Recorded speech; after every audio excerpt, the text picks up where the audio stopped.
Good evening, brothers and sisters of 241. I just want to hop on and talk to you guys about the contract meeting I attended on Saturday at 11 o'clock at the Union Hall. Just wanted to give you guys an update. I'm just going to provide to you what happened. Basically, we attended a meeting, and you all should be alarmed by Local 241 administration, officers, executive board members, and stewards trying to push this contract. It's two alarming things to me.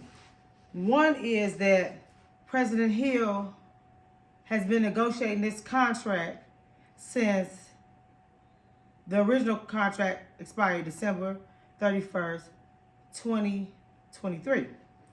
On the first month the contract went into negotiations, President Hill was signing deals. Enter into memorandum of agreements. That is very alarming.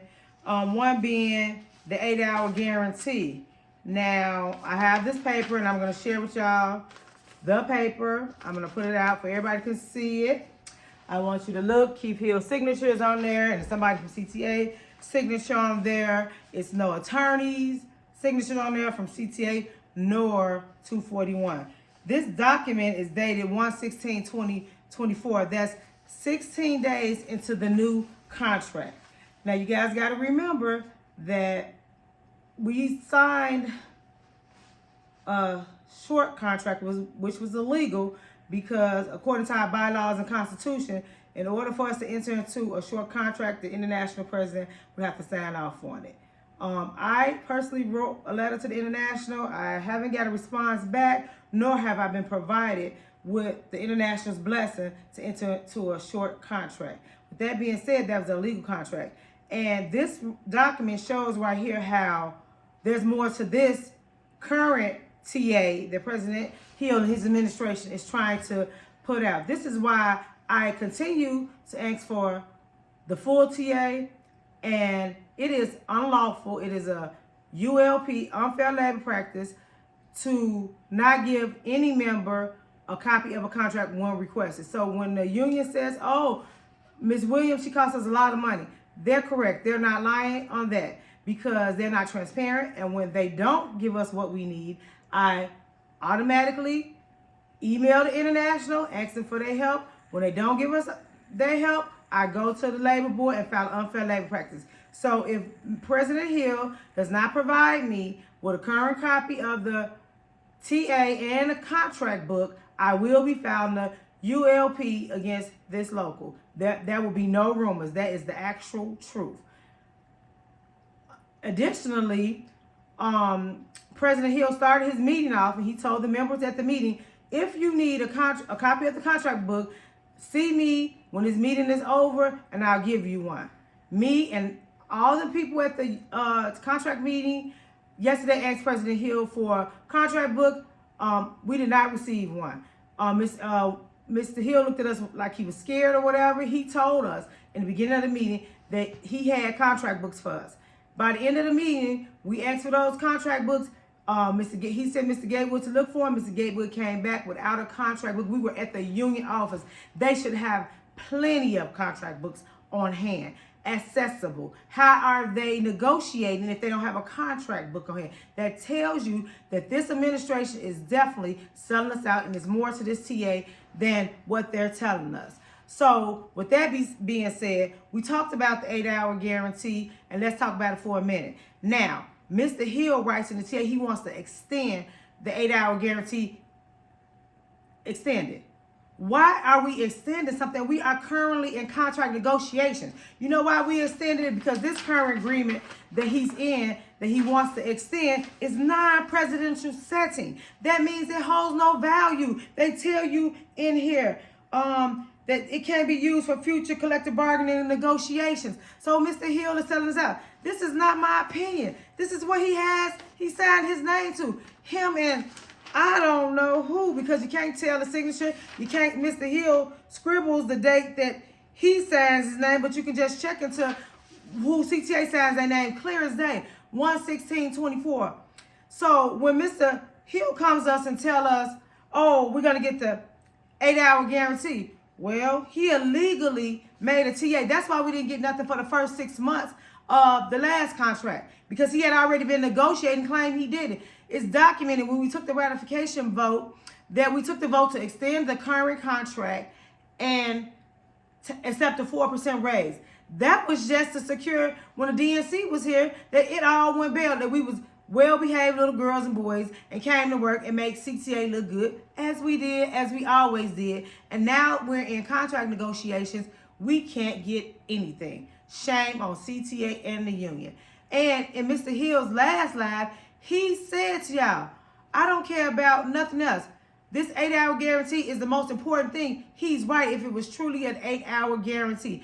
If it was the fact that every run when you pick paid 8 hours, that would fully guarantee you an 8-hour guarantee. So if he's saying that this is going to be an 8-hour guarantee, why do he continue allow CTA to make runs that full-timers pick 7 ones? That tells you this deal is weak. It's a side deal. It's really a side deal. So if we had an 8-hour guarantee, that would mean when we work 8 hours, we get paid 8 hours. If we miss a day, don't matter. We still get 8 hours. That is not what happens here and now. If we did overtime on Monday and we worked the 4-hour tripper, we would get 6 hours. So we would make our regular 8 hours and 6 additional hours if it was a 4-hour tripper. But that's not what Mr. Hill negotiates in these memorandum agreement. And I believe is illegal, and I'm going to look into it. How is Mr. Hill negotiating a labor contract for his members and making memorandums of agreement and memorandums of understanding in the middle of, and they're going into effect immediately while we're under contract, while we are in contract negotiations? How do y'all feel being represented that we know he's entering into memorandum agreement, memorandum of understanding, but not giving us a contract? Him and his administration is selling us out. According to this memorandum agreement, there's no attorneys in the room for CTA or 241. So you mean to tell me we're just having sad deals? So CTA is doing what they want to do, and the union is doing what they want to do without nobody even legally said if they're doing it right or wrong. That is an unfair labor practice, if I would say so myself. So you guys can keep thinking. Read the TA. It clearly says extends the memorandum. No, it says extend the 8-hour guarantee. Well, the fact of the matter, we don't have an 8-hour guarantee. We don't. And we don't have an 8-hour guarantee. And what else would I say?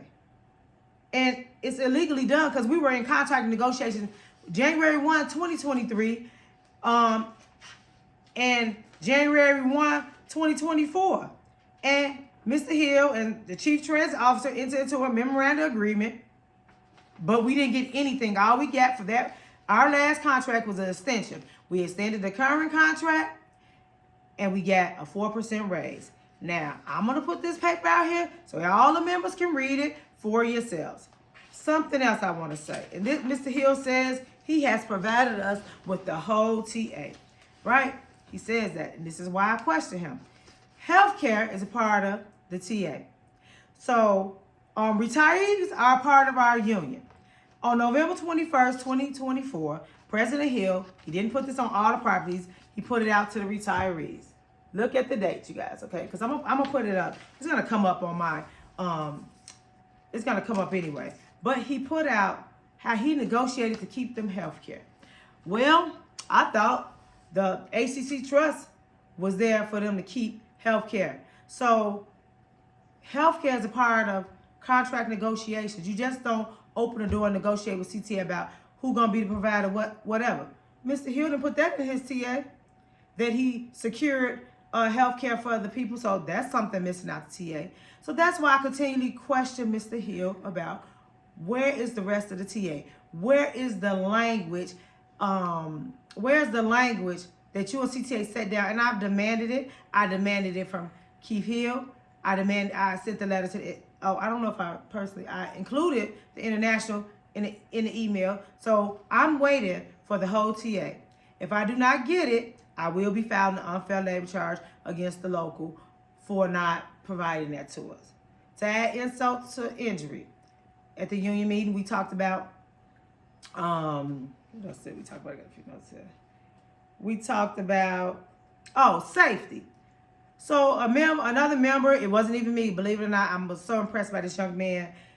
He was from 77 garage, and he was a new hire. He had been on a job no more than 3 years. And he questioned, he said, why when you guys go to negotiation, y'all don't negotiate about safety? You know what our president and our second vice president told us? We can't negotiate for your safety. We have to go downstate and lobby for it. I said, shame on y'all for defending CTA again. Shame on you. Then Mr. Hill said, he said, yeah, we have to go down there and lobby for it. No, sir, you negotiated. See, you're a poor negotiator, and I told him that. I said, this is contract negotiation. This is the time where you negotiate for the members, and you should be talking about safety. But we can't make CTA do nothing. No, you don't make CTA do nothing. You do what CTA tell you to do, and you come back and you push this. First thing you do is show us money, and then you push these TAs to us. But members, if you're not concerned about nothing else, this raise don't mean nothing if you can't stay alive on the bus. The president of 241 told us, see, like the teachers negotiation, the teachers union, they're still negotiating for their contract. Yeah, because they set the bar so high that they know negotiations. They're not going to get everything, but they're going to get some of the things. We don't set the bar high. But when we're talking about safety, the one thing, and you can look it up in black and white, Google the teachers union, when it was COVID, the reason why they went on strike is because of their safety. But our president tells us that they got to go downstate and lobby for it. Lobby to the state lawmakers for our safety. So we should continue to get beat, drugged, beat up, hurt, underpaid when we're off. CTA don't want to pay us. IOD have to be beat up, jumped on. They illegally report all the assaults on bus operators. But he want us to wait to they go down to our union get together and go downstate with CTA to legislate for our safety. No, it's not their job to legislate. That's CTA job. If we stop doing CTA job and hold them accountable for our job, what a stronger union we would be. So if you guys are really concerned about your safety, vote no to this contract. Send it back to the table. Oh, they're talking about layoffs. Guess what? Even with this contract, there's going to be layoffs. Because guess what? If Mr. Hill didn't change the percentage, if he didn't open the contract illegally and change the percentage of part-times and full-times that CTA could hire during the pandemic, when we was in contract negotiations, then we wouldn't be here. Had he said a president in that by opening up the contract illegally and said, well, for every new full-timer that we hire, we're going to keep them under the layoff clause. No, he didn't do that. He said bend over backwards. He gave CTA whatever they want. Now CTA up back running again. Now he taunting layoffs in front of to his members. He's pushing this contract. A president's job is to negotiate the contract, bring it back to the members, and let them decide if they want it. This president, his administration he go negotiate it. Don't keep us up to date with the negotiations. Come back and tell us, here, this is the best I could do. Vote yes, because you ain't going to get no money because CTA ain't going to have no more money. CTA is not a tree. They can't just shake money out of the tree. Oh, yeah, baby. CTA can shake money out of a tree. They do it when they want to. You see when they gave Darvell Carter that 33 raise? They didn't go and ask the board, oh, you think we got enough? Shh. He's worth it. He deserves it. Here you go. They voted on it. It passed. In 2020, for 2020, when we was in contract negotiations, our president told us CTA has no money because of COVID, so they can't give you anything. So we'll give you something from 2021 to 2023. But you know what? For their non-bargaining employees, they gave them a 3% raise. So they didn't have any money to shake out for the hard-working employees who make sure everybody get paid, but they shook some money magically out of that tree and gave their non-bargaining employees, which is managers and all them, a 3% raise. But they didn't have anything for COVID when members died, members got sick, members got fired because of Keith Hill signed off on a side deal, memorandum of agreement to let CTA fire you if you didn't get the shot, and then turn around and sign another memorandum agreement and hire you back and only give you seniority back and not even give you no retro pay. This is becoming a habit. This is becoming a president. A president. Keith Hill words. Look at this. Look at this memorandum agreement. They use non-president all the time because they know. CTA is a business. They know what they're doing. When they sit down with Keith Hill and his administration, they probably laugh, because they figure they're not smart. There's no apparently, according to these signatures, there's no attorneys in the room. They got Keith Hill in there. Wow, he's the most uneducated president we ever had. And they got him in here, and he's signing off on this stuff illegally, selling his members out, and we're sitting up here continuously listening to him. Now, he will try to discredit me as a member, as a disgruntled member. I am a disgruntled member. You know why? I'm disgruntled because every time we get a raise, our paychecks decrease. Now, when we want to talk about decrease, let me tell you why. Because he's not a negotiator. He think for the moment. I questioned Keith Hill about this in the meeting, and there were other witnesses here. I said, Keith Hill, so you got this raise for us, and you want us to sign by January 1st. He said, no, yeah, he wants to take a ratification vote on January 7th. He says that's correct because it's the best he can do. Now, I said, was this the best you can do? Did you think about your members with this? Did you know that pension has to go up? He keep taunting in his videos, oh, the pension not going to go up. So I said, Keith, the pension not going to go up? He said, no. I said, well, if the pension is not going to go up, isn't it already in a contract, a past contract, that the pension has to be at a certain amount by a certain year? He said, he looked at me and I said, I'm going to take that as a yes. So if the pension has to be at a certain percentage and a certain point at a certain year, that means pension has to go up. So you can't say pension not going up, President Hill. Then I asked him about union dues. I said, President Hill, isn't it also correct that the international bylaws in July does an assessment and says you have to increase the dues to meet a certain number? He looked at me. He said, no, well, y'all can go to the convention and try to change the bylaw. I said, when is the convention, President Hill? He said the convention is August. I said, well, July, according to the bylaws, is when they go up. So it go up in July, and then we should go in August to try to change the bylaw.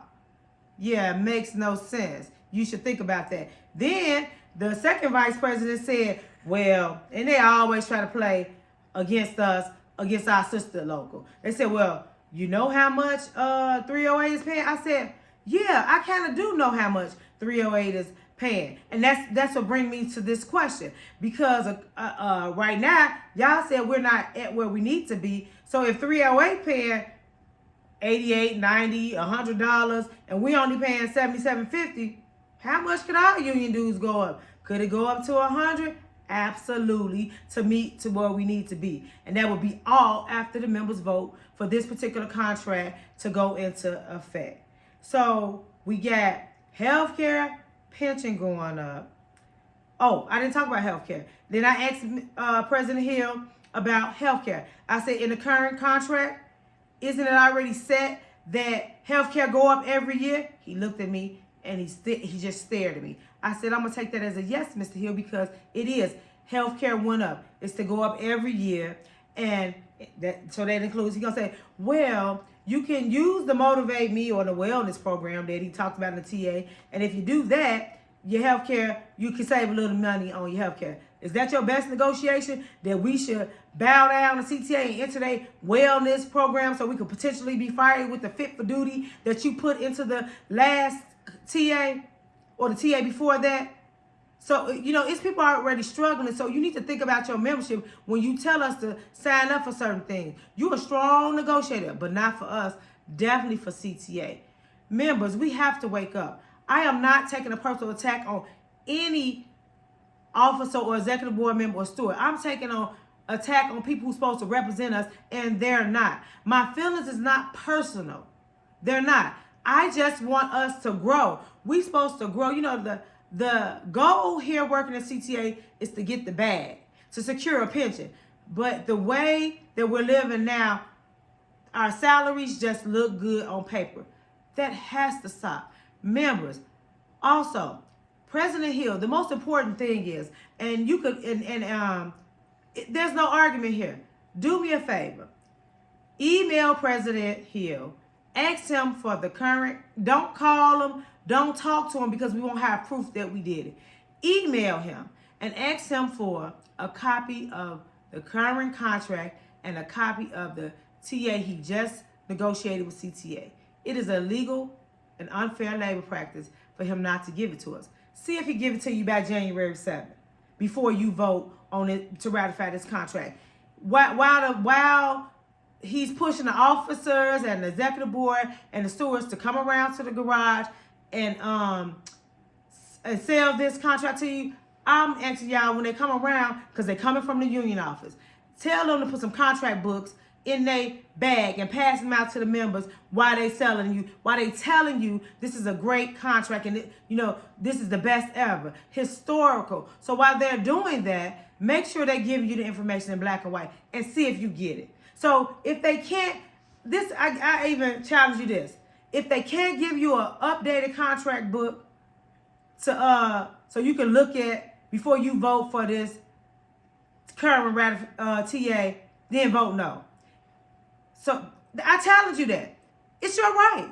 Go to the Illinois Labor Relations Board website and you look it up. Look up and see if it's an unfair labor practice for any union or even CTA not to provide you with a copy of your current contract.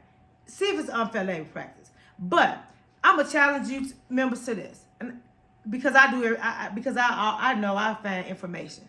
I challenge you when you see the officers and executive board members and stewards at the facility pushing this TA. Ask them to give you a contract book, an updated contract book, not an old one, an updated contract book, and see if they provide it to you.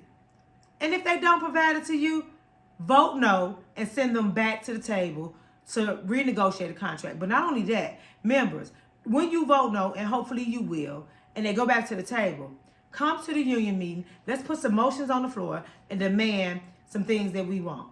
Let's demand safety. Demand them to go to CTA and get safety. Better wages, a better wage increase, and anything else that you want. An 8-hour guarantee, a real 8-hour guarantee. And with that being said, that is my update for the contract meeting that took place on Saturday. So members, I hope you take my challenge. Since I'm so hostile and I hate the union, I challenge you all to stand with me and not even just ask them for an updated contract book and a current copy of the full TA and see if you receive it before they ask you to vote yes to this contract. With that being said, guys, be safe out there, and I'll talk to you real soon because I'm sure he's gonna try to rebuttal my stance. But again, I can provide black and white. This is not my opinion. I will provide you black and white. If you ask me, if you see me, actually I'm gonna put my email address in here. If you want some black and white sent to you that I have said, I will send it to you with Keith Hill's name on it, his signature on it. Now, I will do that. See if the union could do that as well. So with that, guys, have a great night. Be safe as always.